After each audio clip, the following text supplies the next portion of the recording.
2 سے زیادہ رکعات کی نماز میں 2 تشہد آتے ہیں۔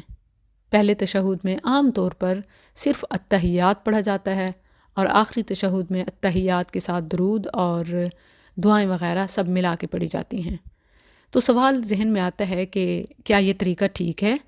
کیونکہ جب اس حوالے سے اہل علم سے پوچھا جائے تو بعض پہلے تشہد میں بھی درود لازمی کہتے ہیں اور بعض پہلے تشہد میں التحیات صرف سلام تک پڑھتے ہیں اور درود وغیرہ سے منع کر دیتے ہیں۔ تو اس حوالے سے میں تمام تر احادیث آپ کے ساتھ شیئر کرتی ہوں تاکہ یہ اشکال ختم ہو جائے۔ اس میں کوئی شک نہیں کہ شریعت میں درود کی بڑی فضیلت ہے اور نماز میں درود پڑھنا جمہور کے نزدیک سنت اور بعض کے نزدیک واجب ہے۔ اب پہلے اور آخری تشہد میں درود کے حوالے سے آخری تشہد میں اسے لازمی اور پہلے تشہد میں اسے مستحب سمجھا جاتا ہے، اور جو منع کرتے ہیں وہ احادیث کا صحیح معنی نہیں سمجھتے، کیونکہ بعض احادیث میں جو کہ ضعیف ہیں یہ آیا کہ رسول اللہ صلی اللہ علیہ وسلم پہلا تشہد مختصر رکھتے، تو اس سے بعد نے یہ استدلال لیا کہ صرف سلام تک پڑھتے، حالانکہ کوئی واضح الفاظ نہیں ہیں۔ اور یہ بھی تو ہو سکتا ہے کہ جیسے آپ صلی اللہ علیہ وسلم آخری تشہد میں بہت زیادہ دعائیں پڑھتے، پہلے تشہد میں صرف دعائیں نہ پڑھتے ہوں جبکہ سلام کے ساتھ درود پڑھتے ہوں۔ اس حوالے سے جو صحیح احادیث ہیں وہ میں آپ کے ساتھ شیئر کرتی ہوں، تو یہ بات واضح ہو جاتی ہے کہ تشہد پہلا ہو یا دوسرا، دونوں میں درود پڑھنا افضل ہے، مستحب ہے،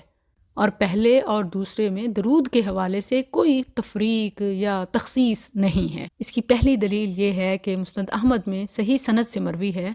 ایک شخص نے نبی صلی اللہ علیہ وسلم سے سوال کیا، یا رسول اللہ صلی اللہ علیہ وسلم،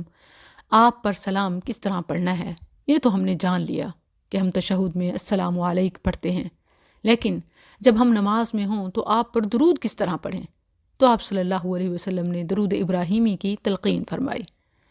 اور یہ روایت مسند احمد کے علاوہ سنن کبریٰ بہقی، صحیح ابن حبان، مستدرک حاکم، ابن خزیمہ اور دیگر میں بھی ہے۔ اس سے معلوم ہوتا ہے کہ نماز میں سلام کے ساتھ درود بھی پڑھنا چاہیے اور اس کا مقام تشہد ہے، اور یہ حدیث عام ہے، اسے پہلے یا دوسرے تشہد کے ساتھ خاص نہیں کیا جا سکتا۔ اسی طرح سنن کبریٰ بہقی اور دیگر میں عائشہ رضی اللہ عنہا سے مروی ہے کہ نبی صلی اللہ علیہ وسلم بعض دفعہ رات کو 9 رکعات ادا فرماتے، 8ویں رکعت میں، یعنی اب پہلے تشہد، 8ویں رکعت میں تشہد بیٹھتے تو اس میں اپنے رب سے دعا کرتے اور اس کے پیغمبر پر درود پڑھتے، پھر سلام پھیرے بغیر کھڑے ہو جاتے اور 9ویں رکعت پوری کر کے تشہد میں بیٹھتے تو اپنے رب سے دعا کرتے، یعنی التحیات سلام پڑھتے اور اس کے پیغمبر پر درود پڑھتے اور پھر دعا کرتے اور پھر سلام پھیر دیتے۔ اس میں بالکل صراحت ہے کہ نبی صلی اللہ علیہ وسلم نے اپنی رات کی نماز میں پہلے اور آخری دونوں تشہد میں درود پڑھا ہے۔ اگرچہ یہ نفلی نماز کا واقعہ ہے، لیکن اس سے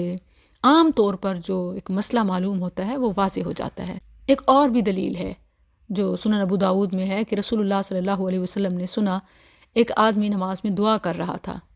آپ صلی اللہ علیہ وسلم نے فرمایا اس نے جلدی کی، نماز میں پہلے اللہ کی تعریف کرو، پھر نبی صلی اللہ علیہ وسلم پر درود بھیجو، پھر دعا کرو۔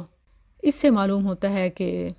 تشہد التحیات سے جیسے دعا ہے تو دعا کے ساتھ درود ضرور ہونا چاہیے۔ اسی طرح پہلے تشہد میں التحیات کے آغاز یعنی سلام کے ساتھ درود اور پھر درود کے بعد دعا بھی کی جا سکتی ہے۔